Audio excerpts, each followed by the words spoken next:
ચાહે રસિકભાઈ તો નહીં બોલાવો. એથી આગળ વધ્યું, આટલા સુધી પત્યું. અમે ખેમજીભાઈ 2 જણા ત્યાંથી ઓગણદાસની ધરતી ઉપર ગયા અને બાપુ થોડી અને ત્યાં અમે સંકલ્પ કર્યો કે હે બાપા, એ ખેમજીભાઈ ત્યાં દાવેદાર હતા, હું અહીંયા મેં બાપા અમને બે આ બંધારણ મજબૂત કરવું છે, ચો હોદ્દો ના હાલતા. તેમ છતાં પાર્ટી હોદ્દો આપ્યો છે, પરંતુ મેં ત્યાં હોદ્દો લેતા પહેલા પિનલબેન એક શરત કરી છે કે હું આજે બંધારણની સમિતિમાં છું, હું પહેલો ત્યાં જઈશ પછી અહીંયા આવ્યો, જો આ શરત હોય મને હોદ્દો હાલ. સાહેબે શરતે મેં હોદ્દો સ્વીકાર્યો સર. તો 2 કાર્યક્રમ છોડી નહીં આવ્યો છું પાર્ટીના. એક રાનેરમાં હિન્દુ સંમેલન હતું અને અહીંયા મન કી બાત નો કાર્યક્રમ જાડી, બંને એક દિશાનો કાર્યક્રમ, આ 3 કાર્યક્રમ છોડી નહીં આવ્યો છું. કાર્યાલય ઉપર બોલાયો તો પણ હું નથી ગયો અને કાર્યાલય પર જે નિર્ણય અહીંયા આવી ગયો ફેસબુકમાં તમે જોઈ લો. જેમ કે અમારા ચારાને બેસી અને કેટલાક નિર્ણયો કરવાના હતા, એ નિર્ણયમાં હું નથી ગયો, પણ આ સમાજના બંધારણના વાત મૂકવા માટે અહીંયા આવવાનું ફરજ પડી. તો મારે અગ્રતા કયો આપવી એ પણ મને ખબર પડે છે. એટલે આમ પૂજ્ય સદારામ બાપા લીલાધર વાઘેલા સાહેબની પ્રેરણાથી અમે આગળ વધી રહ્યા છે.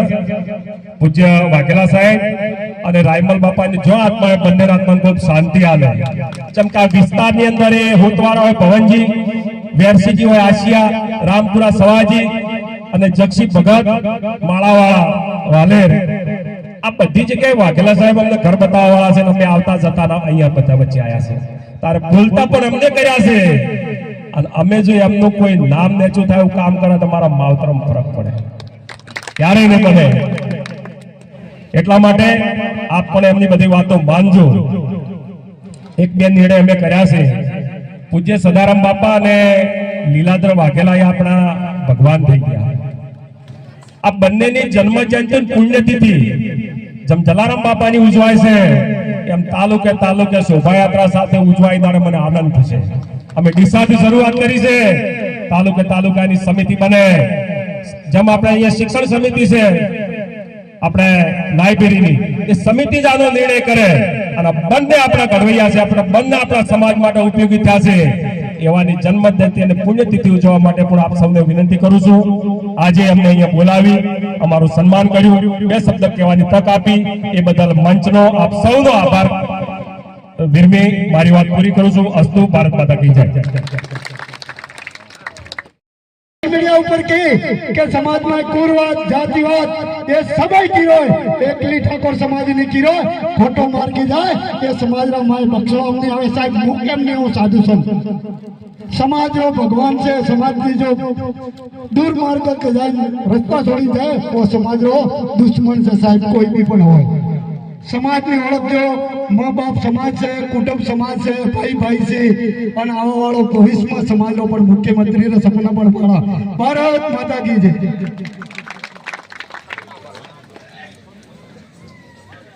એક મિનિટ પિનલબેન, તમે માવજીભાઈ બેઠો. બાપજીને આપણે રજા આલો, થોડીક ચોખવટ કરીને આપણે બાપજીની હાજરીમાં તો ચોખવટ કરું પડી. બાપજી જે ઉભરો કાઢ્યો એનો કહું કરું. એક જ મિનિટ. લોકસભા ચૂંટણી વખતે હું સંતોનો પ્યાસી છું, સાધુ સંતો કાયમી, એટલે બાપજીને મારે પરિચય સખો. લોકસભા ચૂંટણી વખતે બાપજી મારો પીછો કર્યો હતો. હું બાપજીને શરમમાં નામ તો પાડી ગયો તો બાપજીના મેં કે ફોન ઉપાડ્યા હતા. જેમ કે સાધુ સંત કોઈ દાડો અવગણના ના કરવી જિંદગીમાં. તમે ના લીધો કોઈ નહીં, પણ અવગણના ના કરતા. હું તો તમારે કે જે ભગવું આવે એટલે હું બાપજીને આલી આપો એમ તો, એટલે અવગણના નથી કરી. બાપજી માફ કરજો, હું સનાતન ધર્મનો વરેલો છું અને મેં ભાજપમાં વરેલો છું, એટલે મેં ભાજપ પાર્ટી માટે વફાદારીપૂર્વક કામ કર્યું, એટલે હું તમને મદદ નથી કરી શકી. આ તમારા આગળ માફી માંગો, માગીને જે કોઈ મને કહો, બરોબર? એટલે હું એક તમને આપતો કરી હતો. હા હા, બેન નીકળો. હવે વાત આપણે જે માવજીભાઈ કરી એની અંદર ચોખવટ કરી નાખી આપણે થોડી. જેમ કે માવજીભાઈ મને મધ્યસ્થી કર્યો, એટલે આ તમારા ધોનેરામાં હું મધ્યસ્થી રહ્યો. અને ચૂંટણીમાં તમને કહું, ધોનેરાનો પ્રભારી હતો માવજીભાઈ હતો જ નહીં. આ ઠાકોરો બેઠા, હું તમારે કોઈના ઘેર આવ્યા બતાવું છું કે મારા ઘેર આવ્યા હતા.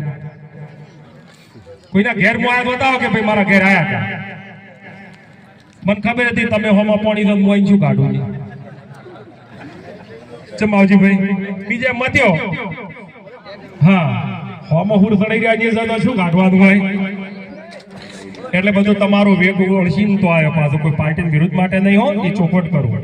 હવે જે માવજીભાઈ આપણે એ વાત કરી છે કે ભાઈ માવજીભાઈ તમને